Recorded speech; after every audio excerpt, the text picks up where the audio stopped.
யோசிமெட்டி பார்க்கில் டூரில் நடந்த சம்பவத்தை தான் பேச போகிறேன். இந்த யோசிமெட்டி பார்க் பார்த்தீங்கன்னா அமெரிக்காவில் கலிஃபோர்னியாவில் ஒரு மிகப்பெரிய பார்க்கு. இந்த பார்க்கு வந்து பார்த்தீங்கன்னா 10 நாள் கூட பத்தாது. அதே நேரத்தில் அந்த பார்க்குக்கு நம்ம போகிறதா இருந்தால் கண்டிப்பாக நமக்கு என்ன தேவைன்னு கேட்டிங்கன்னா எனர்ஜி தான் தேவை. ஃபுல் அண்ட் ஃபுல்லு ஹைக்கிங்காக தான் அதிகமாக போய் நம்ம பண்ணுற மாதிரி இருக்கும். ஸோ நமக்கு வந்து அதிகமான நாட்களும் எனர்ஜியும் இருக்கணும். நல்லா பிஃபோராக நல்லா பக்காவாக பிளான் பண்ணிக்கணும். எதுன்னு கேட்டிங்கன்னா எங்கே தங்குறது, நல்லா ரேட்டு பார்த்துக்கிறணும். அதே நேரத்தில் ஃபேமிலியாக குரூப்பாக வந்தால் ரொம்ப நல்லாயிருக்கும். தனியாக வந்து போகிறது நல்ல யோசனை கிடையாது. ஸோ அதே மாதிரி நாங்கள் இன்றைக்கி டூருக்கெல்லாம் போயிட்டு ஒரு ஸ்டாப் கடைசியாக ஒரு ஸ்டாப்பு போடலாம் அப்படின்னு சொல்லிட்டு அந்த ஸ்டாப்பில் போட்டதுக்கு அப்புறம் தான் இந்த வீடியோ எடுக்கிறேன். அந்த ஸ்டாப்பில் நடந்த சம்பவத்தை இப்போ நம்ம பார்க்க போகிறோம். கொஞ்சம் டயர்டாக இருக்குது அப்படின்னு சொல்லிட்டு கூட நம்ம ஃபேமிலி எல்லாரையுமே வந்து நம்ம ஃப்ரெண்ட்ஸ் ஃபேமிலியோட ஒரு 4 ஃபேமிலி நாங்கள் வந்தோம். அவங்களோட சேர்த்து நீங்கள் போங்க, பக்கத்தில் அங்கேருந்து ஒரு ஹைக்கிங் பண்ணி அங்கே போனால் அங்கே ஒரு ஃபால்ஸ் இருக்குது, போய் குளிச்சுட்டு வரட்டும்னு சொல்லிட்டு அனுப்பிச்சி விட்டதுக்கு அப்புறமா ஒரு ½ அன் ஹவர் ஆகிடுச்சு. நெட்ஒர்க்கும் கிடைக்காது, சிக்னலே கிடையாது. கிட்டத்தட்ட ஒரு 15-20 மைல்ஸில் நெட்ஒர்க் கிடைக்காது. சரி போனவங்க போயிட்டு ஆக்சுவலி நாங்கள் வந்து ட்ரிப்பெல்லாம் முடிச்சுட்டு வீட்டுக்கு போகும்போது வழியில் கடைசியாக உள்ள பாயிண்ட் தான். சரி வந்துடுவாங்கன்னு சொல்லிட்டு ட்ரை பண்ணிட்டே இருந்தால் கடைசியாக வரல, மனசு கேட்கல. சரி போய் தான் பார்ப்போம்னு சொல்லிட்டு போனால் அங்கே நமக்கு ஒரு சர்ப்ரைஸ் என்னன்னு கேட்டிங்கன்னா, ஒரு சைன் வச்சுருக்கான். நீங்கள் இந்த சைனில் நீங்கள் போகக்கூடாது, தனியாக போகாதீங்க அப்படின்னு சொல்லி நமக்கு ஒரு அட்வைஸு ஃபாரஸ்ட்லேயே வச்சுருக்காங்க. கடைசியில் நான் ஐடியா பண்ணேன், சரி போவோம் அப்படின்னு சொல்லிட்டு தனியாகவே போயிடலான்னு சொல்லிட்டு போயிட்டு இருக்க சொல்ல ஒரு 4 ஏஷியன் ஃபேமிலி 4 பேர் வந்தாங்க. நம்ம அவங்கள்ட்ட சும்மா எப்பவும் போல் பார்த்துட்டு நம்ம பார்த்தா ஹாய் சொல்கிற மாதிரி சொல்லிட்டு நம்ம அதுக்கு முன்னாடி நம்ம போகிறாப்புல போவோம். நமக்கு அவங்க பின்னாடி வருவாங்க. அந்த மவுண்டன் லைன் அப்படிங்கிற அந்த லைன் வந்து நம்மளை அட்டாக் பண்ணிடும் தனியாக இருந்தால். அதனால் நம்ம வந்து ஜஸ்ட்டு யாராவது இன்னொரு குரூப்புக்கு பக்கத்தில் நம்ம போனோம்னா அவங்களோட சேர்ந்து போக வேண்டிய ஒரு 100 ஃபீட்டு இல்லை 200 ஃபீட்டு கொஞ்சம் டிஸ்டன்ஸில் நம்ம போயிட்டுருக்கலாம் அப்படின்னு சொல்லிட்டு நான் ஃபஸ்ட்டு போகிறாப்புல உள்ளே போகலான்னு போக போனால் திரும்பி பார்த்தா அவனுங்களை காணோம். கடைசியாக தெரியுது அவன் நமக்கு பயந்துக்கிட்டு அந்த 4 பேரும் என் பின்னாடி வரல. ஆனால் நமக்கு அந்த மவுண்டன் லைன் மேலே ஒரு அச்சம். ஏன்னு கேட்டால் என்ன தெரிந்தாலும் அது ஒரு வைல்டு அனிமல். அதுக்கு வந்து எந்த ஒரு வார்னிங்குமே கொடுக்காம டக்குன்னு வந்து பாஞ்சு அட்டாக் பண்ணுவான்.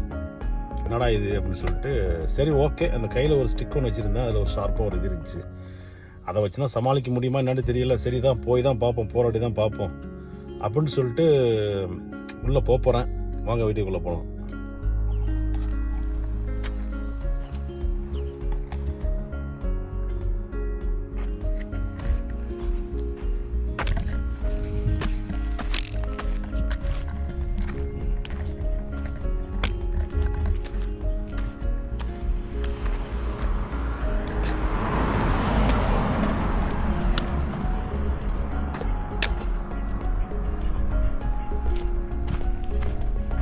இந்த ஹில்ஸில் பெரும்பாலும் பார்த்தீங்கன்னா நெட்வொர்க்கு சுத்தமாக கிடையாது.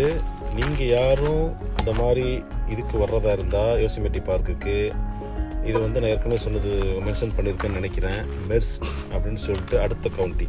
இப்போ நாங்கள் இருக்கிறது வந்து யோசிமெட்டிலேருந்து அடுத்தது ஒரு 3000 ஃபீட் வந்து டவுன். இது அதோட கம்பேர் பண்ணும்போது ஸோ இதுவும் கிட்டத்தட்ட அதோட தொடர்ச்சியான மலைகளில் தான் நம்ம இருக்கிறோம். இப்போ தான் இந்த சைன் நம்ம ஏற்கனவே உங்களுக்கு நான் காட்டினேன். அந்த சைனை தான் இப்போ ஜூம் பண்ண போகிறேன். இதில் நல்லா பார்த்துக்கிட்டிங்கன்னா நம்மளை வந்து தனியாக போகலான்னு சொல்கிறான். அவாய்ட் ஹைக்கிங் அலோன் அப்படிங்கிற வார்த்தை கொட்டை எழுத்து போட்டிருக்காங்க, பார்த்துக்கிறோங்க. ஸோ அதில் நம்ம வந்து சேம் திங் டோன்ட் ரன் இந்த மாதிரி சில அட்வைஸ்லாம் கொடுத்துருக்கு.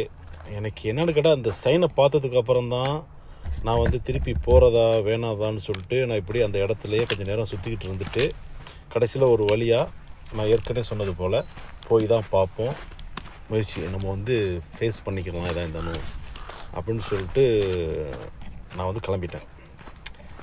இப்போ நான் திருப்பி பார்க்கிங் லாட் ஏரியாவுக்கு ஒரு ரவுண்டு வர்றேன்.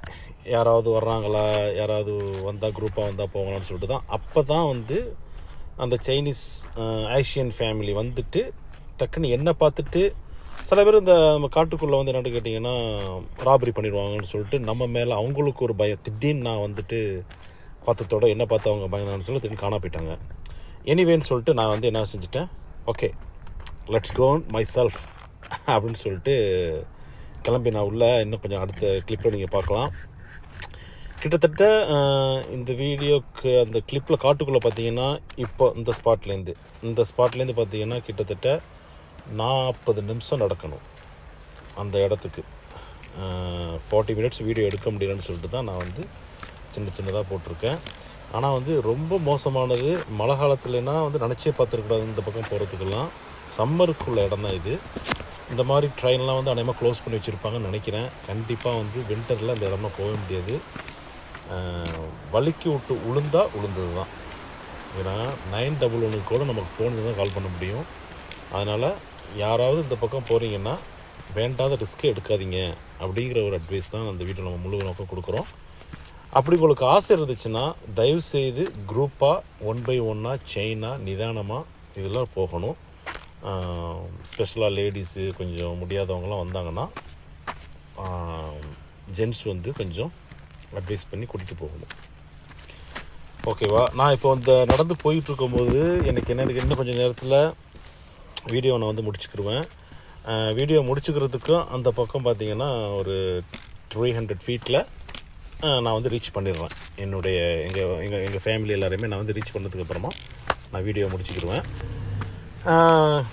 ஸோ இந்த மாதிரி நம்ம வந்து ஹைக்கிங் பண்ணுறதுலாம் உடலுக்கு ரொம்ப பயிற்சி, நல்ல ஒரு எக்ஸசைஸான ஒரு விஷயம், ஒரு இன்ட்ரெஸ்ட்டாக ஒரு இயற்கையை ரசிச்சுட்டு. ஏன்னா அங்கே உள்ள தண்ணியில் குளிக்கிறது, நம்ம ஊரில் எப்படி குற்றாலத்தில் குளிக்கிறோமோ அதேமாதிரி இங்கேயும் போய் அருவியில் குளிக்கிறது, இது எல்லாமே வந்து ஒரு எனர்ஜியான விஷயந்தான், சந்தோஷமான விஷயம். அதே நேரத்தில் டூரில் வந்து பெரும்பாலும் அழகிய ஆபத்துங்கிற மாதிரி இயற்கையை ரசிக்க போகும்போது நம்ம தவறுதலாக நமக்கு எதுவும் நடந்துடக்கூடாது. அதில் நம்ம வந்து கண்ணு கருத்துமாக இருக்கணும். இந்த மாதிரி ஸ்டிக்கை வாங்கி வச்சுக்கிறோங்க. இந்த ஸ்டிக்கோட சப்போர்ட்டு நான் வந்து ஸ்டிக்கெலாம் நான் யூஸ் பண்ணதே கிடையாது. எப்போ எத்தனையோ வாட்டி நம்ம ஹைக் பண்ணியிருக்கோம். ஆனால் நமக்கு அந்த ஸ்டிக்கு வந்து நல்லா யூஸ்ஃபுல்லாக இருக்குது. பல இதுக்கு நமக்கு சப்போர்ட்டாக இருக்கும். ஒரு வழியாக ஃபேமிலியை பார்த்தாச்சு. எல்லோரையும் சந்தோஷமாக நாங்கள் என்ன செஞ்சோம், வழக்கம் போல் வீட்டுக்கு கிளம்பி ரிட்டர்ன் போயிட்டுருக்கோம். இதே போல் அடுத்தடுத்த விஷயங்களில் சுவாரஸ்யமான வீடியோக்களை சந்திக்கலாம். நம்மளை சப்ஸ்கிரைப் பண்ணாதவங்க யூடியூப்பில் பண்ணிக்கிறங்க, ஃபேஸ்புக்கில் ஃபாலோ பண்ணிக்கிறங்க. அடுத்த வீட்டில் பார்க்கலாம். டாட்டா, பாய்.